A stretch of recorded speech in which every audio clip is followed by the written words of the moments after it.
आज हम बात करने वाले विटामिन डी के बारे में कि विटामिन डी क्या होता है और विटामिन डी की डेफिशिएंसी से क्या होता है और कैसे होती है और विटामिन डी की डेफिशिएंसी को हम कैसे ट्रीट कर सकते हैं। तो विटामिन डी जो है वो एक बहुत ही इम्पॉर्टेंट फैट सॉल्युबल विटामिन होता है और इसकी बहुत ज़्यादा अहमियत होती है हमारे जिस्म में, ख़ास तौर पर हड्डियों के लिए। वो इस वजह से होती है क्योंकि ये कैल्शियम और फॉस्फोरस की रेगुलेशन को कंट्रोल कर रहा होता है, जो कि हम आगे चल के देखेंगे।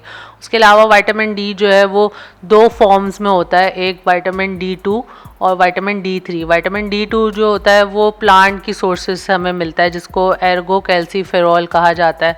और विटामिन D3 जो होता है वो हमें एनिमल सोर्सेज से मिलता है, जिसको हम कोली कैल्सीफेरॉल कहते हैं। और यही एक्टिवेटेड फॉर्म होती है विटामिन डी की, और ये हम आसानी से एब्जॉर्ब भी कर सकते हैं और हमारी बॉडी में ये बनता भी है, एक्टिवेट भी होता है। और इसकी जो सबसे बड़ी जो वजह होती है, जो सबसे इम्पॉर्टेंट बात होती है वो ये है कि विटामिन डी जो है वो हमें सूरज से मिल रहा होता है, यानी कि हमें सनलाइट से मिलता है। तो इस वजह से ही इसकी इतनी इसकी इम्पॉर्टेंस होती है कि आप सनलाइट में जो है अपना एक्सपोजर ज़रूर करें।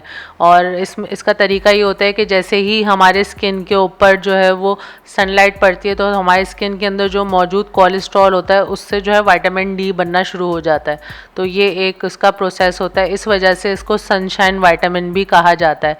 और ये हमारे जिस्म के अंदर जो है वो विटामिन्स का काम भी कर रहा होता है और कुछ हद तक ये हार्मोन की एक्टिविटी भी कर रहा होता है। तो अगर हम विटामिन डी के बेनिफिट्स की बात करें और इसके फंक्शंस की बात करें तो इसका सबसे अहम रोल, जैसा कि हमने डिस्कस किया, वो ये होता है कि ये हमारे जिस्म के अंदर जो है कैल्शियम और फॉस्फोरस की जो मिकदार होती है उसको बैलेंस करता है और ये हड्डियों को इसी वजह से मजबूत करता है। तो अगर ये नहीं होता तो हमारे जो आंतों से कैल्शियम और फॉस्फोरस जो है वो एब्जॉर्ब नहीं हो पाता, और उसका नतीजा ये होता है कि जो हमारे जिस्म को तो फॉस्फोरस और कैल्शियम चाहिए होता है, तो वो हमारे हड्डियों में से जो है वो कैल्शियम और फॉस्फोरस को निकालना शुरू कर देता है। और जिसका नतीजा ये होता है कि हमारी बोन्स जो हैं वो डीमिनरलाइज हो जाती हैं और उनके अंदर जो है वो सॉफ्ट हो जाती हैं और ऑस्टियोपोरोसिस और ऑस्टियोमलेशिया होने के बहुत ज़्यादा चांसेस होते हैं। ये जो है विटामिन डी का बेसिक काम होता है हड्डियों के लिए। और जो दूसरे इसके कुछ और भी काम होते हैं कि ये हार्ट के लिए भी बहुत ज़्यादा फ़ायदेमंद होता है, जैसे कि ब्लड प्रेशर के लिए, हार्ट फेलियर के लिए, स्ट्रोक के लिए बहुत ज़्यादा फ़ायदेमंद होता है। उसके अलावा जो है ये इम्यूनिटी के लिए बहुत ज़्यादा स्ट्रॉन्ग होता है, बहुत ज़्यादा फ़ायदेमंद होता है, ये इन्फेक्शन से जो है वो बचा रहा होता है।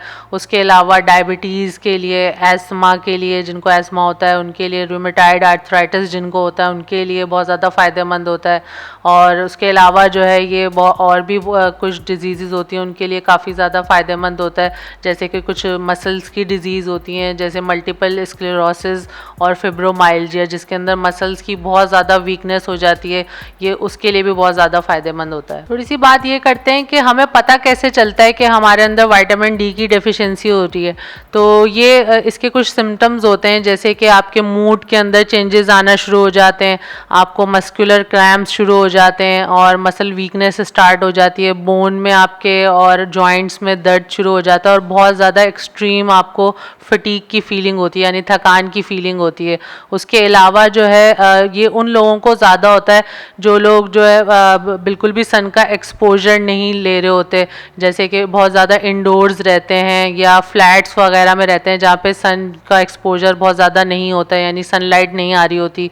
उसके अलावा जिन लोगों का स्किन कलर बहुत ज़्यादा डार्क होता है, जैसे कि जिनकी मेलानिन ज़्यादा होती है, क्योंकि मेलानिन जो है वो विटामिन डी की एब्जॉर्प्शन को जो है वो रोकती है। और उसके अलावा जिन लोगों के पेट की कोई सर्जरीज़ वगैरह हुई हुई होती हैं उनका भी हो सकता है कि विटामिन डी जो है वो कम हो।